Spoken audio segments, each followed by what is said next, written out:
1980 সাল থেকে এই 2025 পর্যন্ত পাক্কা 45-46টা বছর ফিলিস্তিনদের সঙ্গে ইসরায়েলদের লড়াই চলছে। ফিলিস্তিনরা মুসলমান, ইসরায়েলরা ইহুদি।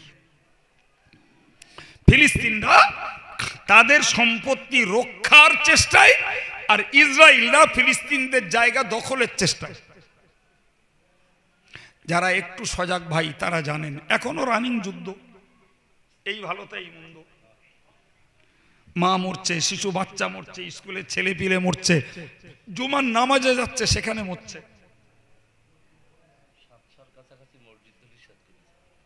আপনি বলেন দিন, দুঃখ লাগে তো বটেই, কিন্তু একটা জিনিস মাথায় আসে না যে আল্লাহ বলেছেন ওয়াকানা হাক্কান আলাইনা নাসরুল মুমিনিন, ঈমানদারদের সাহায্য করা আমি আল্লাহ নিজের দায়িত্ব গ্রহণ করেছি।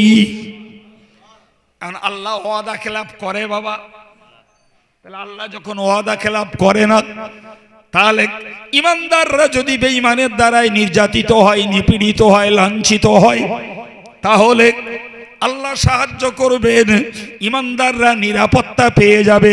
সুদীর্ঘ 45-40টা বছর ফিলিস্তিন কেন মুক্ত হয় না?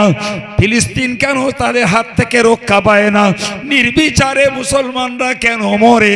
এখন আপনাকে দুটো দিক দেখতে হবে, হয় বলতে হবে আল্লাহর ওয়াদা খেলাপ করেছে নাউজুবিল্লাহ, অন্যথায় বলতে হবে ওই ঈমানদার যারা, মুসলিম যারা, এরা প্রকৃত পক্ষে খাঁটি ঈমানদার নয়। আমরা কাঁদি কাটি, দুঃখ করি, দোয়া করি, যাই করি, যতই করি, আল্লাহর হুকুম হলি তবে তো কাজে লাগবে। এই কথা বলছেন না কেন? হ্যাঁ, জর্জ ডব্লিউ বুশ 1991 সালে যখন ইরাকের উপরে হামলা করলো, হাজার হাজার আলেম আর ইমানদার মুসলমান আমলওয়ালা লোক তার মাটির নিচে শুয়ে আছে, বড় পীর সাহেব কেবলার মতো জিন্দা ওলি। আশ্চর্য ব্যাপার, খাস বড় পীর সাহেব কেবলার মাজারটা আলহামদুলিল্লাহ কিছু হয়নি, আলাদা কথা, কিন্তু বাকি মাত তো কম খায়নি। কম খেয়েছিল, কথা বলেন। তাহলে জিন্দা মুর্দা কারুর দোয়া কি আল্লাহ নেয়নি?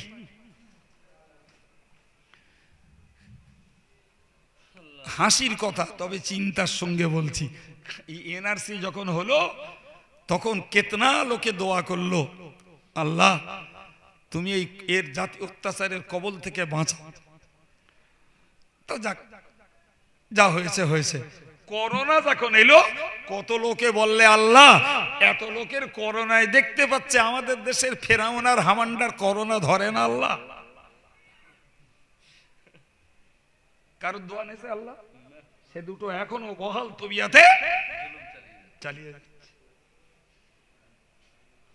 আমার কথা কিছু বুঝছেন? এত লোকে দোয়া করলো, গেল কোথায়? গেল কোথায়? ফিলিস্তিনি মুসলমানের জন্য লক্ষ লক্ষ মুসলমান দোয়া করেছে, আজও তাদের রেহাই হয়নি। খোদাই জানে এর ভিতরে রহস্য কি, এর ভিতরে রহস্য কি আল্লাহই ভালো জানে। সুতরাং আজকের ভারতবর্ষের ঈশান কোণে কালো মেঘ উঠেছে, জি খুব শীঘ্রই ঝড় আসবে প্রবল আকারে। ভাই, তা ঝড় এলে যা হওয়ার তা হবে। ঝড় এলে কি হবে? কারোর বাড়ির ক্ষতি, কারোর গাছের ক্ষতি, কারোর জানের ক্ষতি, কারোর মালের ক্ষতি, এইসব হবে না? হবে না? হ্যাঁ জি, কিন্তু একটা কথা আমাকে মনে রাখতে হবে যে আমরা অন্তত এক জায়গায় মার খাবো, দু জায়গায় না।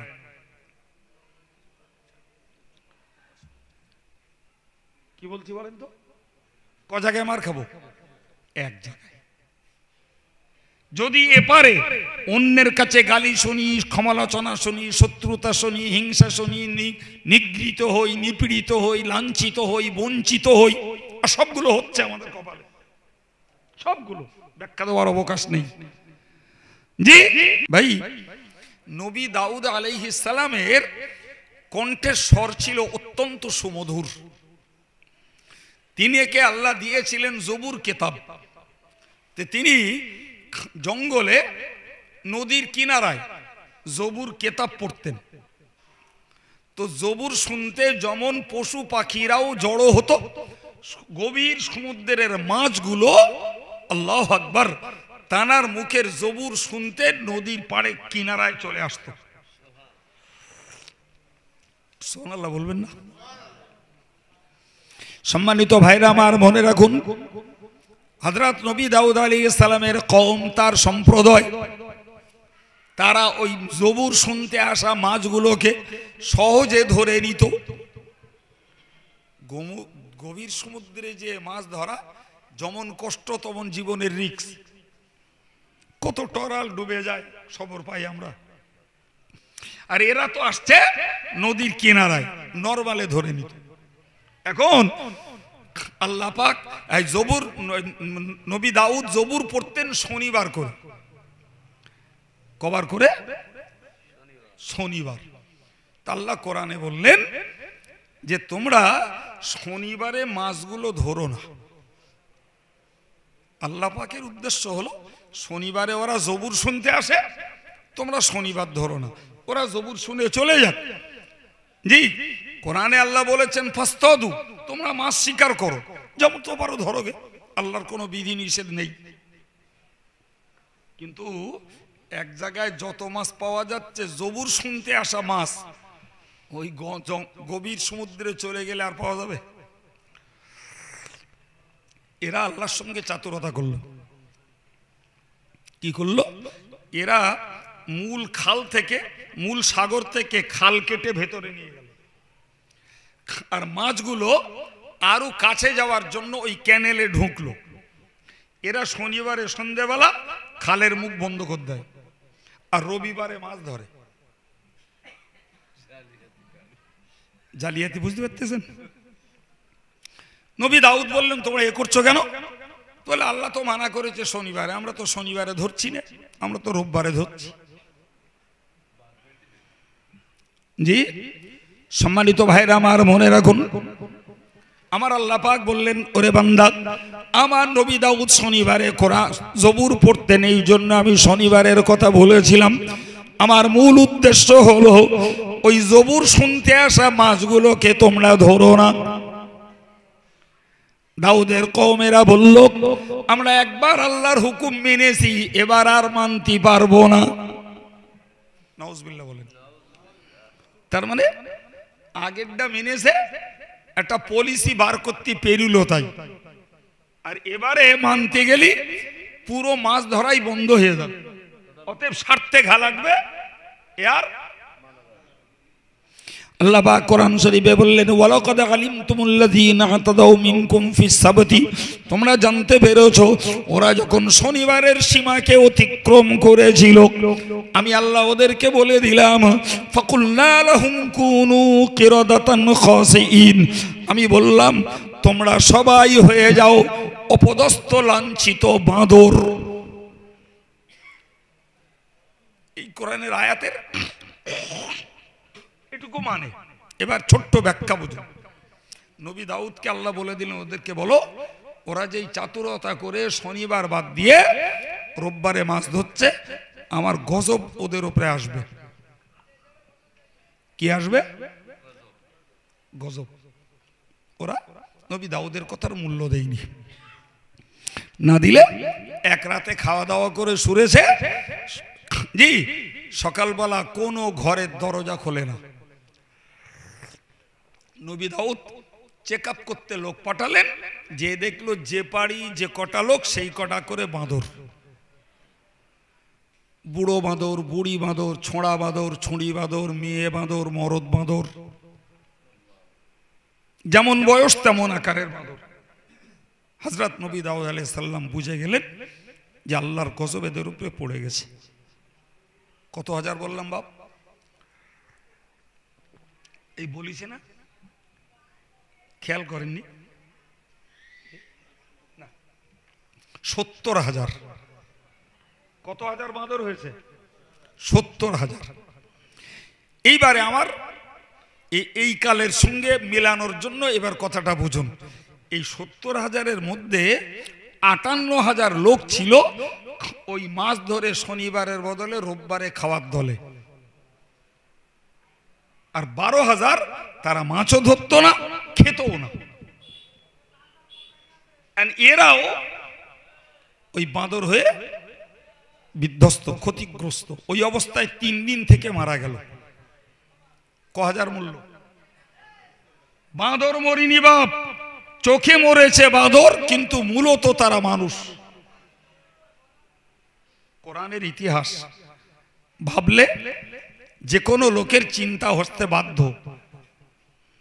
হযরত নবী দাউদ আলাইহিস সালাম আল্লাহকে বললেন, রব্বুল আলামিন এই 58,000 অপরাধী, এরা দোষী, এদেরকে তুমি শাস্তি দিয়েছো, তার জন্য আমার কোনো দাবি নয়, কিন্তু যে 12,000 মাছ ধরিউনি খাইউনি, এরাও কেন শাস্তি পেল?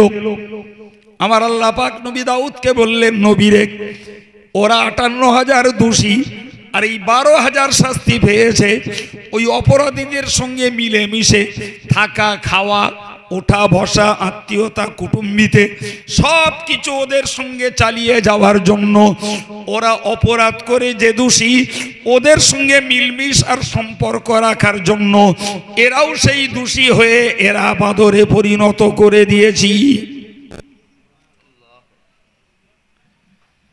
এইবার বলেন, আমরা যে কড়া বা যত পার্সেন্টেজ লোক নামাজি, মুসল্লি, দাড়িয়ালা, টুপিয়ালা, হুজুর সাহেব, হাফেজ সাহেব, ইমাম সাহেব, পীর সাহেব, পীরজাদা সাহেব, তা আমরা নাই বলতে পারি আল্লাহ আমরা তো ভালো, কিন্তু বলুন দিন বা বুকে হাত দিয়ে ভাই, আমরা ভালো হয়ে ভালোর জায়গায় থাকতে পাচ্ছি বলে মনে হয়? আমি বিরাট আল্লাহওয়ালা লোক, ছেলে বেঁধেছি এক সুৎখোরের মেয়ের সঙ্গে। আমি বিরাট আল্লাহওয়ালা লোক, মেয়েটার বেঁধেছি ডাকাতি ছেলের সঙ্গে। আমি গল্প বলছি মনে হচ্ছে? গল্প বলছি? হ্যাঁ, আমার প্রতিবেশীটা দুষ্টু, পাশাপাশি বাড়ি, ফলে ইচ্ছায় না হলে অনিচ্ছায় কখনো আমার একটা জিনিস আছে, ওর কাছে নিয়ে চাইলে দিতে হয়। এক জায়গায় বাস করি, কখনো দায় বিদায় আমার একটা কিছু দরকার হলে ওর কাছে নেই। ও কখনো অসুস্থ হয়েছে, ছুটে যেতে হয়। আমি কখনো অসুস্থ হয়েছি, ও প্রতিবেশীদের খাতিরে ও ছুটে আসে। ওর বাড়ি একটা বিয়ে হচ্ছে, হয়তো আমি আল্লাহওয়ালা লোক, খাবো না, তবুও লৌকিকতা রক্ষা করতে তার বাড়ি যে একটু দেখাশুনো, কাজ কামের একটু হেল্প করে আসতে হয়। জি, আপনি ভালো করে ভেবে বলুন, ডাক্তার, মাস্টার, ব্যারিস্টার, মিনিস্টার, রাজনীতিবিদ, আর ওই রাজমিস্ত্রি, সেলাইয়ের ছেলে, সুতোর মিস্ত্রি, কাঠ মিস্ত্রি, যেই পারে হোক, সবার সঙ্গে আমরা না মেশা পর্যন্ত সমাজ জীবনে বাস করতে পারবো না। একদম। ফলে বান্দা, তুমি ব্যক্তিগত ভালো হতে পারো, কিন্তু সমাজ জীবনে সাধু আর অপরাধী সবার সঙ্গে মিলেমিশেই তোমার সমাজ জীবন। অতএব বন্যা হলি হাফেজ সাহেবের ক্ষেত ডুববে, খরা হলি মুফতি সাহেবের ক্ষেত শুকোবে, আমফান হলি আবেদ আলীর গাছের আমও পড়বে, ডালও ভাঙবে। আমার কথা বোঝা গেছে বাপ? জি প্রিয় ভাইরা আমার, তাহলে আমরা পরিষ্কার করে অঙ্ক বুঝতে পাচ্ছি এটাই, যে আমরা যে নিরাপত্তা পাবো, এই নিরাপত্তা পাওয়ার জন্য যে গুণ দরকার সেটা হলো ঈমান আনার পরে ছোট বড় কোনো জুলুম আল্লাহর উপরে করা যাবে না। আর আমরা দেশ জুড়ে নয়, বিশ্ব জুড়ে দেখছি জুলুমবাজি চলছে। হাফেজ সাহেব টাটকা উমরা করে এসছে, এর আগেও গেছে, হজেও গেছে, টাটকা উমরা করে এসছে। জিজ্ঞেস করুন দিন আপ কান্ট্রির মুসলমানদের ধর্ম করার হাল, শুনলে অবাক হয়ে যাবেন। কাবায় তওয়াফ করেছে, এসে বাইরে কাতার দিয়ে বসে সিগারেট খাচ্ছে।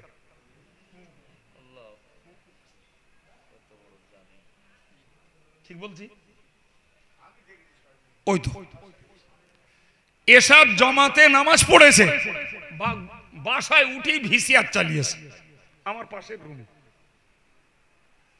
এ কি জুলুমবাজি হচ্ছে না হয় না? শুনলে অবাক হয়ে যাবেন, স্বামী স্ত্রী তওয়াফ করছে একসঙ্গে, একজন আর একজনের কাঁধে হাত দিয়ে সেলফি তুলতেছে রসুলের মাজারের সামনে, কাবার সামনে।